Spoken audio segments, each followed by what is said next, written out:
Hi guys, welcome to GDP jobs. మన Kotak Mahindra bank లో అయితే హెచ్ఆర్ ఇంటర్న్షిప్స్ అయితే వేకెన్సీస్ అయితే ఉన్నాయన్నమాట. సో డీటెయిల్స్ అన్ని క్లియర్ గా 1 by 1 ఎక్స్ప్లెయిన్ చేస్తా. వీడియో అనేది ఎక్కడ స్కిప్ కాకుండా లాస్ట్ వరకు చూడండి. అండ్ ఈ వీడియోలో చిన్న లైక్ చేసుకోండి. సో దాని వల్ల వీడియో అనేది వేరే వాళ్ళకి బి షేర్ అవుతుంది అండ్ వాళ్ళకి బి యూస్ఫుల్ అవుతుంది అనమాట. ఇది ఒకటి ఫ్రెషర్స్ అనమాట, like MBA and BBA freshers ఉంటుంది కదా. సో వాళ్ళైతే ఈ ఇంటర్న్షిప్స్ అయితే అప్లై చేసుకోవచ్చు అనమాట, లైక్ హెచ్ఆర్ రిలేటెడ్ ఇంటర్న్షిప్ అనమాట. సో డీటెయిల్స్ అన్ని క్లియర్ గా చెప్తాను అనమాట. లైక్ మెయిన్ వచ్చేసి మనకి sourcing, screening, scheduling, on boarding ఈ ప్రాసెస్ అయితే నేర్పిస్తారు అనమాట. లైక్ మొత్తం ఈ ప్రాసెస్ మీద అయితే మనమైతే ఇంటర్న్షిప్ లో వర్క్ చేయాలి. ఈ ఇంటర్న్షిప్ వచ్చేసి మనకి 1 year వరకు అయితే ఉంటది. ఎంత ప్రొవైడ్ చేస్తారు ఇంటర్న్షిప్ లో అంటే 13,500 అయితే మనకైతే ప్రొవైడ్ చేస్తారు అనమాట. ఈ 13,500 టేక్ హోమ్ ఉంటుంది, లైక్ ఇంటర్న్షిప్ అయితే ఉంటుంది. ఈఎస్ఐ పిఎఫ్ అయితే మనకైతే ప్రొవైడ్ చేయాలని అనమాట.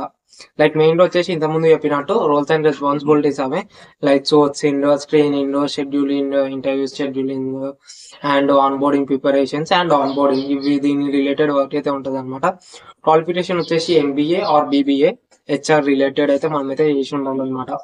Like candidates freshers, like experience వాళ్ళకైతే లేదు, లైక్ ఫ్రెషర్స్ వాళ్ళైతే ఉంటారో వాళ్ళే ఈ జాబ్ అయితే అప్లై చేసుకోవచ్చు అనమాట. 2023 and 24 passed out and 25 passed out, like recent గా పాస్ అయిన వాళ్ళు ఈ జాబ్ అయితే అప్లై చేసుకోవచ్చు. కాంటాక్ట్ డీటెయిల్స్ వచ్చేసి డిస్క్రిప్షన్ లో పెడతా, సో ఒకసారి చెక్ చేసి జాబ్ అయితే అప్లై చేసుకోండి. అండ్ ఇంకా మన ఛానల్ ని సబ్స్క్రైబ్ అయితే సబ్స్క్రైబ్ చేసుకోండి. Thank you.